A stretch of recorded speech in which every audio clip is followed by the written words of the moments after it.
some extent in China as well, called the great decoupling of the US and Chinese economies. Togo is the Chinese word. Like a lot of language in politics and geopolitics, language can be dangerous, particularly when it vastly exceeds the reality.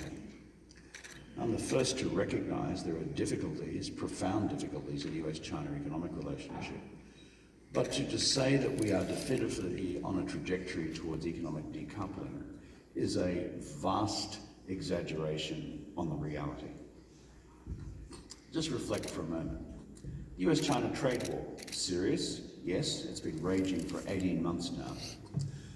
But because of profound economic self-interest on both sides of the Pacific, the bottom line is the likelihood that there will be a phase one trade deal between China and the United States, possibly by Thanksgiving, is, I think, highly probable.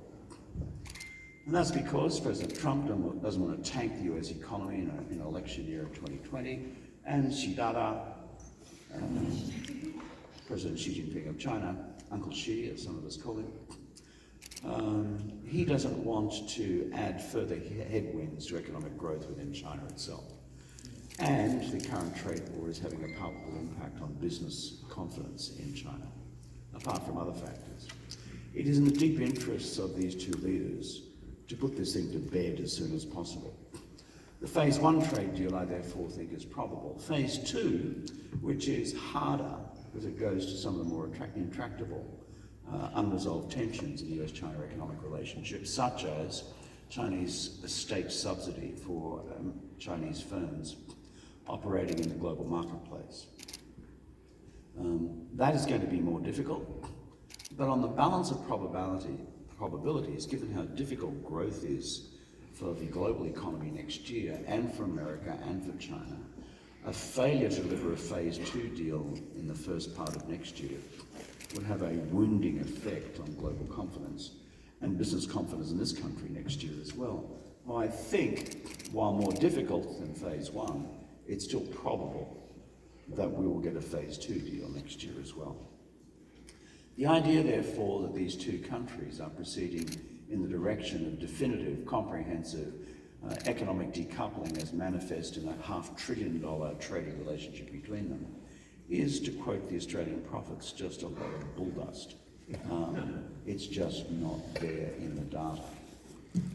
Then you look at foreign direct investment, kind of more interesting and more complex, particularly in the tech sector.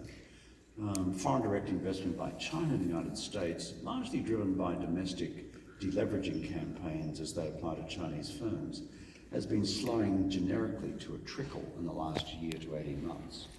Less a reflection of the trade war, though that has influenced it, but primarily because of China's own restrictions imposed on the free operation of the capital account and your ability to repatriate dollars from within China to foreign partners.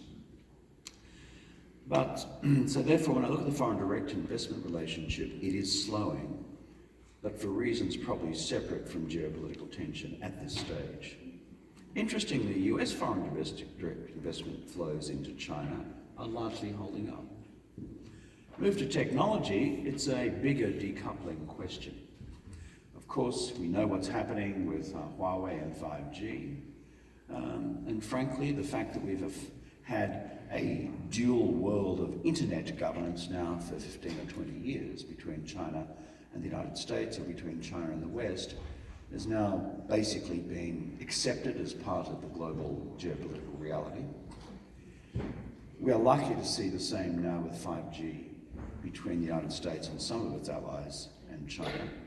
And then an open question on where we go, the future of the semiconductor industry, computer chips, and more broadly AI, where China's own resolve to achieve national self-resilience and self-reliance in these new major high-tech drivers of the future, consistent with its 2025 National High-Tech Strategy and its National AI Strategy released in 2017, we are likely to see some significant decoupling in the tech sector over time. It will not be comprehensive, but some. That's the realistic prognosis.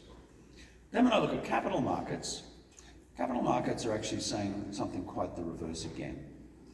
This is a huge financial relationship. If you aggregate all the numbers, including the equity holdings, both in the New York and Shanghai exchanges, portfolio investment, plus the holding by the Chinese of US Treasuries, put all these things together, there is an aggregate financial relationship now of some $5.1 trillion. Not billion, trillion. This is quite a large piece of cash in anyone's measure. To put it in quantitative terms, that equals 1/3 of Chinese GDP. But this is not small, it's large. And there are huge mutual self-interests, both in Washington, New York, and Beijing and Shanghai, to keep these arteries of finance flowing. China has a particular interest as well. As of 2019, China, for the first time in a quarter of a century, is likely to generate its first current account deficit. It will begin to encounter the need for an international financing requirement. Therefore, China needs to keep global capital markets open to it, because it, for the first time in a long time, has an external financing need. Not a huge one, but one which needs continued access to global markets. Now, there are political pressures pushing the other direction from Washington. I look at Marco Rubio's efforts to introduce what is called the Equitable Act, which would have the effect, if legislated and not vetoed by the White House, of forcing any non-compliant Chinese firm to delist from the New York Stock Exchange. I think there will be a view on the part of the New York Stock Exchange that may not be a good thing, but I think there's a long way for this one to play out, and the probability of the Rubio draft obtaining a majority in the House and the Senate remains very much an open question. And there are other proposals too to limit US pension fund investments into Chinese equities in particularly identified Chinese firms, which the United States government may have particular problems with for security or human rights reasons. Its prospects of finding its way through legislation, regulation, or through regulation is an open question. But my overall thesis to you when you look at what's happening in capital markets is that the evidence substantively of decoupling between the US and Chinese economies is fairly marginal. There are pressures, like the ones I've just referred to, but still marginal. I think one thing to look at in terms of future decoupling questions is the future of the renminbi, the yuan, and the dollar itself. China has long had a desire to internationalize the renminbi, its currency. It doesn't like being globally dependent on a dollar-denominated international economy. But there are constraints about what China can do, because China does not want to liberalize its own exchange rate on the yuan, nor does it want to open its own capital accounts to full, as it were, tradability. Why? Because China doesn't want to yield itself to external influence in its own domestic economic and political autonomy. Because of that domestic decision in China, there's therefore a limit to what China can do in traditional terms in freeing itself from a global economy which continues to be US dollar denominated. One interesting development, though, to keep your eye on is the announcement, literally within the last week, of China's proposal to accelerate the development of an international digital currency, an international digital renminbi, an international digital yuan. China is very mindful of what Facebook is seeking to do with Libra and wishes to be ahead of the curve. We therefore need to look very carefully about where this heads in the future as an alternative to China's classical and continuing traditional reliance on the dollar for its international economic transactions. And the reason I say that is that the global digital economy, currently dominated by Alibaba and by Tencent, is beginning to create a new demand for international digital finance of an order of magnitude which historically did not exist. This is a new dynamic in the new currency markets of the future. I conclude by saying this, that on the question of decoupling, the last thing for us to reflect on is what's happening with people, like all of you. I begin to see new visa restrictions emerging in both countries towards each other. This is not good. For the first time in the United States, the last 2 years, we've seen a decline in international student applications to American universities, driven by what's happening with China. I see an increase in Chinese student visa applications, by contrast, into the United Kingdom. And so what happens in this talent market long term, and the whole depth and breadth of people-to-people engagement and professional engagement right across the creative industries, technology and the rest, which has been accumulating for the last 40 years, I'm a little worried about where that is now headed. But my overall thesis to you is that whether it's trade, foreign direct investment, technology, capital markets, currency or talent, is that it's a mixed picture.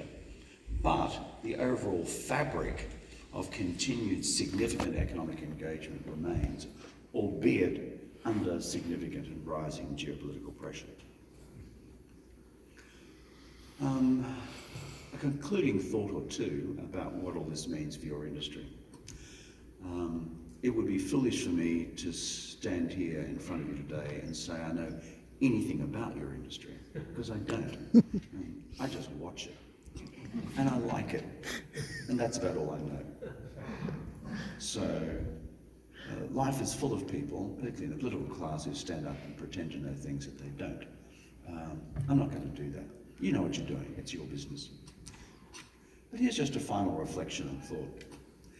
On the structural tensions which exist between the US and Chinese governments and the economies, that will have some implications for the future in terms of domestic censorship regimes within China itself, as it applies to foreign-produced product.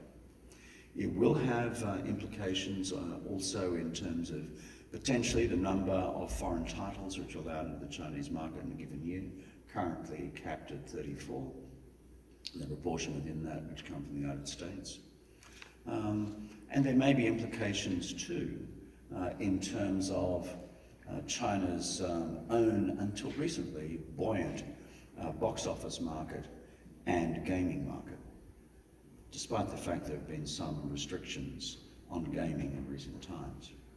But you as industry experts and professionals are aware of all of that. But my concluding thought is this. US-China relations, whether we like it or not, is affecting the rest of Asia big time.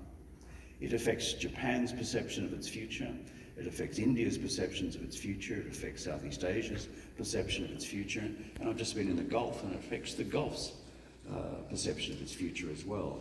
If we end up being caught in an ultimate strategic and economic binary in a bipolar American and Chinese world.